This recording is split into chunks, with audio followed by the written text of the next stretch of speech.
Ce cadran compteur servait à compter le nombre de voyageurs montés dans l'omnibus.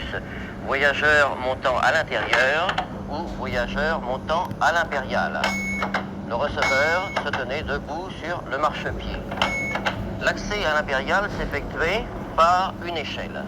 Ce véhicule date de 1863.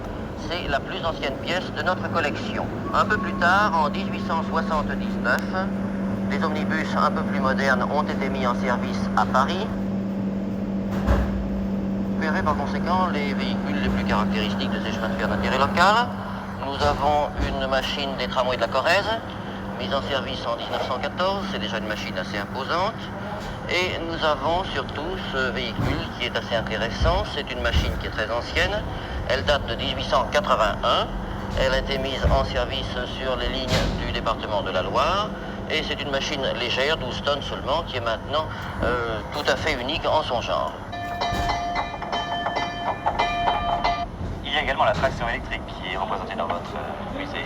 Nous avons bien sûr la traction électrique. Nous sommes ici dans un tramway de Genève qui date de 1900. Tramway à plateforme ouverte, bien sympathique d'ailleurs. Qui fonctionne? Qui fonctionne, bien entendu. On peut le voir. Nous allons mettre le courant. Depuis 1900, il a déjà fonctionné? Oui, bien sûr. Et nous faisons de temps en temps marcher notre matériel. Ça le déroule, c'est excellent. Quels sont les autres tramways dans votre...